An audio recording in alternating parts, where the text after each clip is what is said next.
Hello everyone, this video is about radian, arc length, and sector area. The terminologies, to refresh your memory, we have the radius, diameter, chord, tangent, major arc, minor arc, major sector, minor sector, major segment, minor segment. Now the definition of radian is 1 radian equals sector angle such that the arc length is equal to the radius. So this arc length, the length of this arc is equal to the radius. That's the angle 1 radian. So if the arc length is 2r instead of 1r, so twice the radius, of course the angle is therefore 2 radians. And if the arc length is 3 radius, so the angle must be 3 radians. And if it's a complete circle, of course the arc length is actually the circumference, the perimeter of the circle, which is 2 pi r,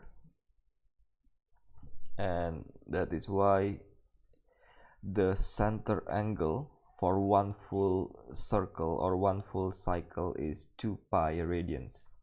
So this means we know that 360 degrees is equal to 2 pi radians.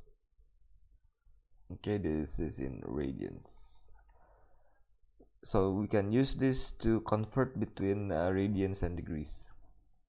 So for example, if we have 360, 2 pi, 180, yeah, let's just divide by 2, so 180 degrees equals pi radians. We can use this for our basis of unit conversions. 90 degrees, 90 over 180 times pi, so that's pi over 2. 45 degrees, 45 over 180 times pi, so it's pi over 4. And using the same concept, here we have 30 degrees, pi over 6. 60 degrees, that's like 180 over 3, so pi over 3. 17 degrees, 17 over 180, or if you use your calculator, it's 0.297 in 3SF. 720 degrees, that is 720 divided by 180, that is 4, so 4 pi. So that's how we convert between degrees and radians. Now the arc length formula.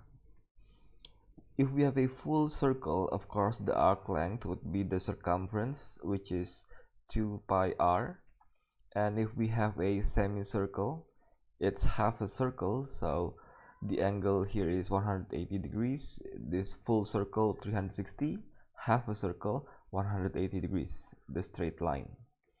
So the arc length is therefore 180 over 360 times 2 pi radians. 2 pi r times the radius, or 1/2 times the circumference, or just pi r. If it's a quarter circle, then it's 90 degrees over 360, or 1 over 4 times circumference. And if it's an angle theta, so we have this sector angle theta, the arc length is therefore, so for 180 degrees, 1 over 360, 90 degrees, 90 over 360. So for theta degrees, it's theta over 360 if we are using degrees. If we are using radians, it's theta over 2 pi, because 360 degrees is equal to 2 pi radians. And if you cancel out 2 pi, of course we get pi times r, which is the arc length formula. Similarly, for the sector area, if we have a full circle, the area is the circle area, which is pi r squared.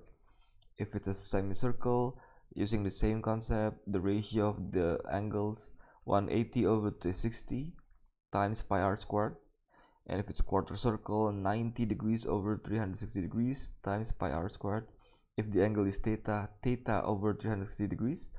Or if we use radians, theta over 2 pi, and after cancelling out the pi, we get 1/2 theta r squared, the sector area formula. So in MF19 you can see the arc length formula here, r times theta. So the arc length means this curved line here in front of the angle, and the area of a sector, so the shaded green part here, the area is 1/2 theta r squared. So this is by far the shortest section in pure mathematics 1, and we can't really do past paper questions about this chapter alone, so we're gonna do the practice later after we are done with trigonometry. That's it. I'll see you again next time.